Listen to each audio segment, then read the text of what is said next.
Buenas tardes, estimados todos. Sean bienvenidos. Les saludo con gusto, como siempre.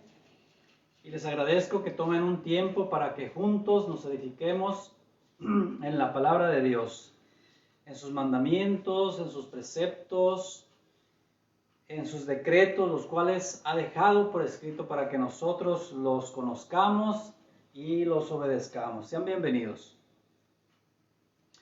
El día de hoy en la serie Consejos Prácticos el tema es ejercitémonos en la palabra de Dios. Ejercitémonos en la palabra de Dios.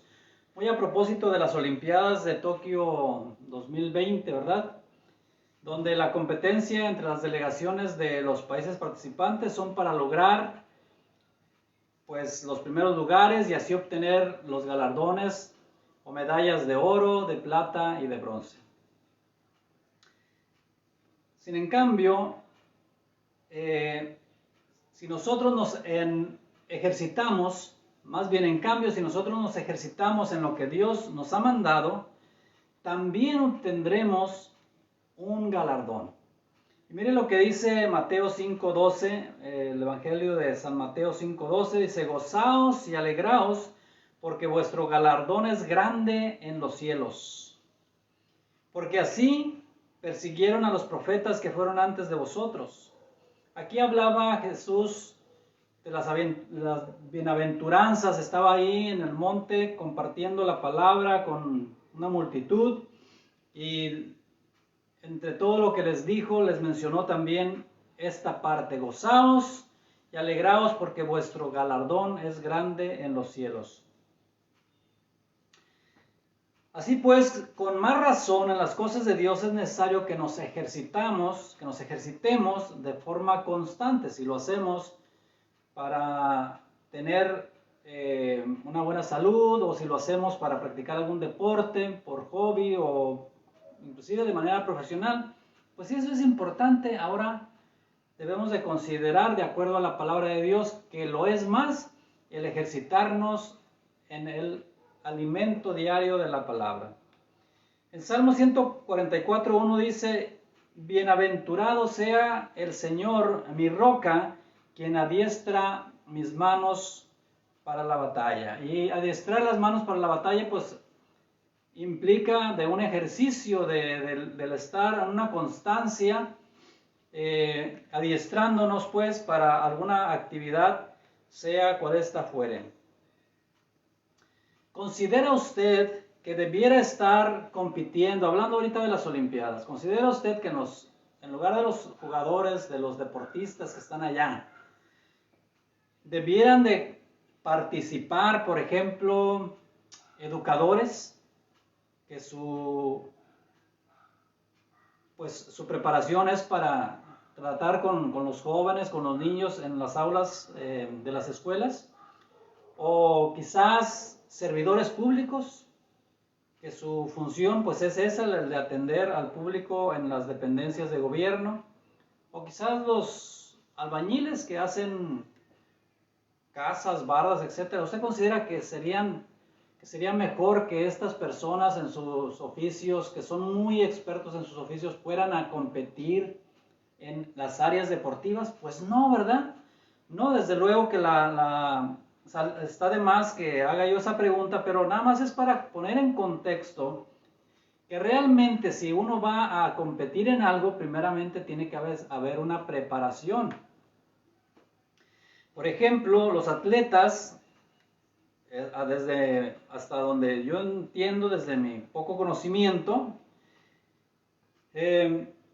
tuvieron un entrenamiento previo guiado por profesionistas que los fueron encauzando a dar su mayor desempeño. Tuvieron competencias previas, es decir, hubo ese ejercicio competitivo para ir viendo, y desde luego hubo también eliminatorias en donde algunos no pudieron por su bajo desempeño ir a la competencia. Es decir, que no todos los deportistas están allá, ¿verdad?, sino solamente los que sobresalieron. Además de que deben hacer pues rutinas personales y alimentarse bien, etc.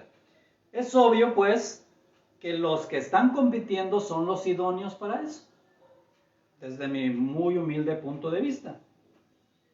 Pues yo considero que son ellos los que a través de las eliminatorias tuvieron la mayor posibilidad de alcanzar un galardón, una medalla, y son estos los que tienen las aptitudes, quienes tienen la pasión, quienes, pues ese es su fuerte, es decir, zapatero a tus zapatos, sin que menospreciemos todos los demás, o sea, sin que nos despreciemos nosotros. O sea, si nosotros no estamos compitiendo allá, pues nosotros tenemos nuestra área de acción en donde hemos seguramente también alcanzado nuestros logros. En las cosas de Dios, pues, no es menos y debemos de considerar también el ejercitarnos de una manera constante. Y ahí sí, todos podemos y debemos participar. En las cosas de Dios, todos debemos y podemos participar. ¿Cómo sabremos que Dios nos pide que hagamos esto? Pues tenemos que leer su palabra. Ahí dice que nos ejercitemos en la piedad, que busquemos de las cosas de arriba, no las cosas de la tierra, etc. ¿Cómo sabremos qué promesas de vida nos ha dado Dios? Lo mismo, debemos revisar no de manera superficial, sino de manera profunda en las Escrituras para ver qué es lo que Dios nos manda que hagamos y qué es lo que Dios promete para nuestra vida y para la vida de nuestra familia. Ahora bien, cuando vamos a una cita médica, la pregunta obligada es, ¿usted fuma? Y rápidamente la mayoría contestamos que no. Cigarro no, fuchi, ¿verdad? Sin embargo, la siguiente pregunta es, ¿hace usted ejercicio? Y ahí sí ya la respuesta no es tan rápida ni tan directa, sino que empezamos a buscar responder de una manera política, de una manera que el médico que nos está entrevistando no note que somos de los que tenemos una vida sedentaria y que en lugar de ejercitarnos, pues practicamos ¿qué? El clavado al sofá. Bueno,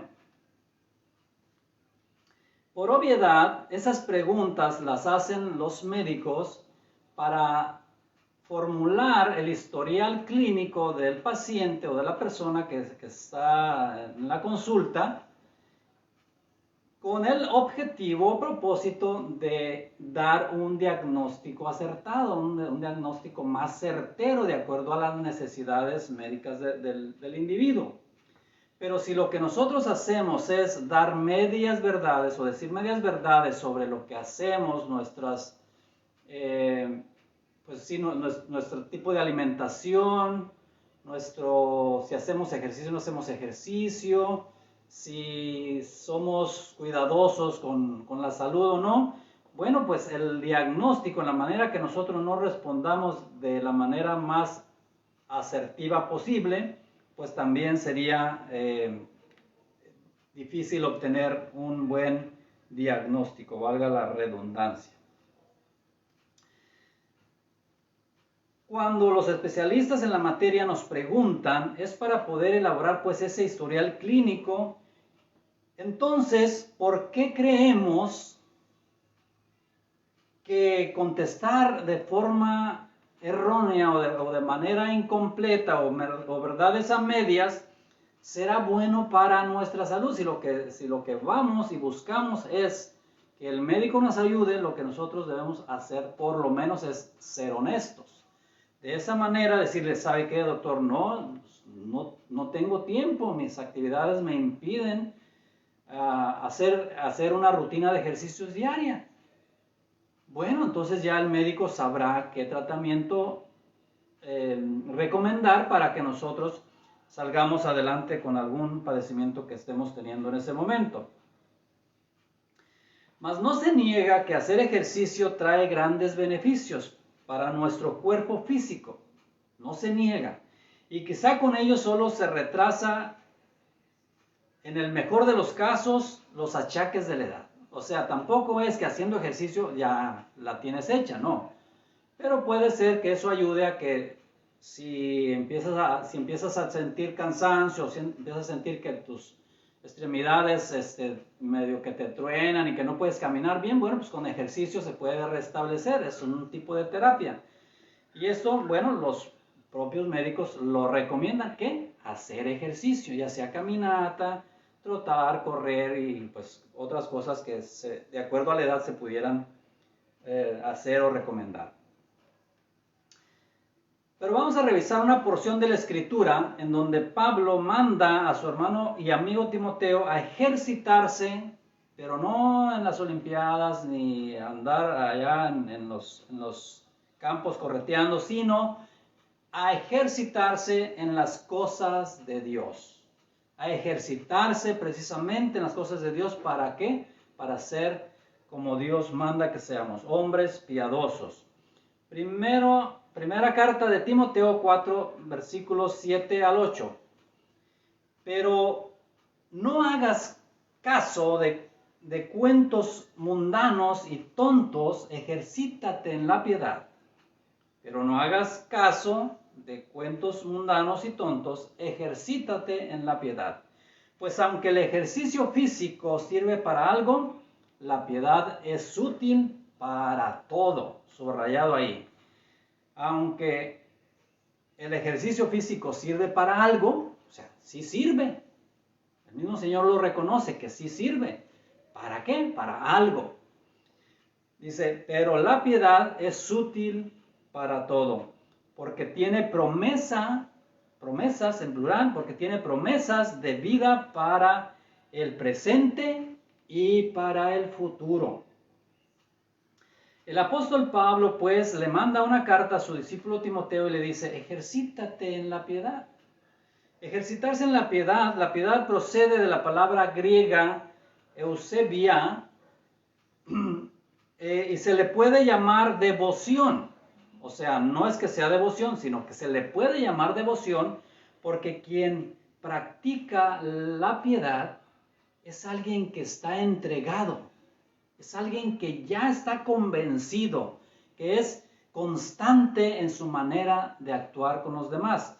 Y viene a ser la correcta forma de acercarse a Dios de una manera que piadosa, pero porque cuanto Él ya trató con nuestro corazón, y solamente hacia Dios, no, también hacia nuestros semejantes. De manera que viene a ser la forma correcta en la que nosotros podemos representar a Dios.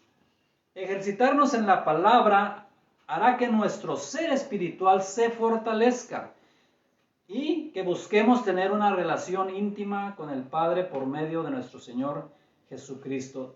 ¿Cada cuándo? De forma continua. Solo como ejemplo para poner en contexto. ¿A cuántos les agrada? Y fíjese, la pregunta es así, la verdad, ¿no? Pero la tengo que hacer para poner en contexto. ¿A cuántos les agrada que la señal del Wi-Fi les falte ahí en su móvil? ¿A cuántos les agrada? ¡Ay, qué bueno que mi Wi-Fi no funciona! ¿A cuántos? No, ¿verdad? No. ¿Y por qué? Pues porque queremos estar conectados. Bueno, ahora imagine tener esa necesidad de estar conectados con Dios. Sería algo fenomenal, ¿no le parece? Pues a eso es a lo que hemos sido llamados. Lo mejor de ello es que al hacerlo, será visible en nuestra vida ese ejercicio en la palabra cada vez más. Será visible. Las personas que están en nuestro alrededor podrán percibirlo. Y eso realmente es lo que Dios anhela que suceda en la vida de cada uno de nosotros. Ya que al hacerlo, al cabo de un tiempo, seremos capaces de diferenciar, de entender pues lo que conviene de lo que no conviene. Y es cuando ya empiezas a ver que a unos ya ni siquiera les tienes que decir de manera, digamos, oficial o formal, sino que ya ellos están preguntando, ¿qué sigue? ¿Qué sigue? Y esa es la manera en que Dios busca o anhela que nosotros también le busquemos. En 1 Timoteo 4, 7 al 7, lo voy a leer en otra versión. 7 al 8 dice, primera carta de Timoteo 4, 7 al 8. Bueno, voy a leer hasta el 9. Por favor, preste atención. Dice, desecha las fábulas profanas y de viejas. Ejercítate para la piedad, porque el ejercicio corporal para poco es provechoso, pero la piedad para todo aprovecha, pues tiene promesas de esta vida presente y de la venidera. Palabra fiel es esta y digna de ser recibida por todos. Dios nos manda decir a través del profeta, de sus profetas y también de Pablo, de este prominente escritor que el Espíritu Santo inspiró tantas cartas a las iglesias de ese tiempo y también a los hermanos, como en este caso a Timoteo le dice, desecha las fábulas profanas y viejas. O sea, esas cosas que el mundo busca, deséchalas y ejercítate para la piedad, porque el ejercicio corporal para poco aprovecha. Nuevamente, sí aprovecha pues, pero es algo que será temporal y que será para algunos pues ahora sí que más provechoso para unos que para otros, dependiendo del punto de vista. Sin embargo, para todos y siempre para todos, aprovecha más el que nosotros nos ejercitemos en las cosas de Dios. Ejercitarnos en la palabra no es menos importante, pero el alimento debe ser exclusivamente la palabra de Dios. Alimentarnos sí es importante, pero no de cualquier cosa. No de humanismo, no de conceptos humanistas, no de conceptos filosóficos o temas filosóficos, sino de la palabra de Dios.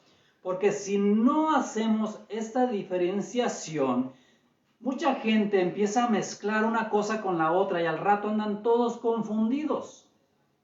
Cuando la verdad es muy clara, la verdad por sí misma se explica y nos da la cobertura total de nuestras necesidades. Entonces, luego que si no hacemos caso, andamos confundidos, también andamos confundiendo a otros. Y ese no es el tema o no es el propósito. Los atletas, y ahora sí lo refiero a la parte natural, los atletas no comen cualquier cosa cuando están en preparación. No, o sea, hay una dieta, hay una forma especial de alimentarse. ¿Por qué? Pues porque hay un propósito de que rindan en su desempeño. Entonces, en la parte espiritual, en las cosas de Dios, pues no debe ser menos. Tiene que ser algo muy cuidadoso a la hora de alimentarnos. Aunque yo creo que también los artistas, pues de vez en cuando, el día de la posada, pues le entran a los tamales. Y eso no estaría mal. Sobre todo si es el recalentado, que es muy rico, muy rico. Pablo sabía que como seres humanos debemos estar involucrados en los asuntos de Dios. De lo contrario, fácilmente nos enfriaremos y perderemos el ritmo. Quizá usted no lo sepa, pero yo, como algunos de ustedes, solía practicar el básquetbol. Y aunque tuve poca o nula habilidad para trascender en el deporte, pues sí me defendía. Pero se lo platico esto ya hace más de una década. Entonces, ¿qué pasaría si yo ahorita quisiera de pronto regresar a las canchas? Pues que me lastimaría quizá, que no aguantaría el ritmo y pues también ahí me vería mal.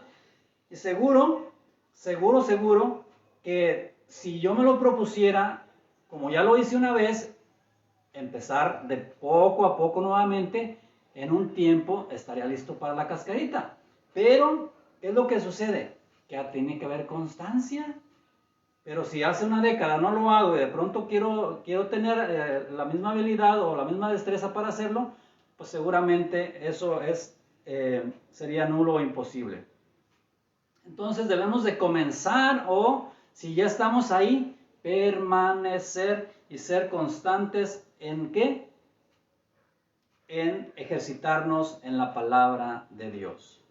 con las cosas de Dios es siempre mucho mejor. O sea, si nosotros nos ejercitamos para cuidar nuestro cuerpo, nuestra salud, está bien, sí aprovechen algo. Pero cuánto más y de qué trascendencia, que es una trascendencia eterna, el ejercitarnos en la palabra. Es el estar ahí en la cancha jugando el partido, no sentados en la banca. Hay muchos, no es una crítica, pero uno puede observar y se pregunta por qué muchos siguen en la banca, debiendo ser ya jugadores activos. Hablo de las cosas de Dios. Concluyo con esto. Nosotros, los que estamos siendo avisados, usted y yo ya estamos siendo avisados por parte de Dios, a través de su Espíritu Santo, a través de las predicaciones, estamos siendo avisados. No debiéramos esperar a que algo malo suceda para empezar a llevar una vida, una relación íntima con nuestro Señor, ni esperar a que suceda algo con la vida de nuestros familiares. No, ejercitémonos en la palabra. Y eso tiene que ver con el interés de una vida después de esta vida. Eso tiene que ver con una vida plena en Cristo aquí, sí, pero también anhelar en confianza y en fe que la vida venidera la pasaremos con Cristo Jesús nuestro Señor. Timoteo 2, 4 al 8 dice: por lo demás me está guardada la corona de justicia, la cual me dará el Señor, juez justo en aquel día, y no solo a mí, sino también a todos los que aman su venida, para lo cual de verdad se requiere de mucho valor, también de esfuerzo. Por supuesto que sí se requiere de esas cosas, pero ¿saben una cosa? No estamos solos, no estamos solos en este trayecto. Dios es el que nos esfuerza, hay hermanos que nos alientan a juntos continuar en ese propósito de alcanzar la salvación y la vida eterna. Si le buscamos, Dios siempre estará por nosotros, y en Cristo podremos salir vencedores. Termino con esta lectura de Josué 1:9. Mira que te mando que te esfuerces y seas valiente, no temas ni desmayes, porque yo, Jehová, el Señor tu Dios, estará contigo en donde quiera que vayas. Esforcémonos, ejercitémonos pues en la palabra de Dios, con el propósito primeramente de tener esa comunión íntima con Él de manera constante. Que no nos falle el Wi-Fi espiritual con nuestro Dios. Que Dios les bendiga abundantemente. Y si Él lo permite, nos vemos aquí la próxima semana con otro consejo práctico.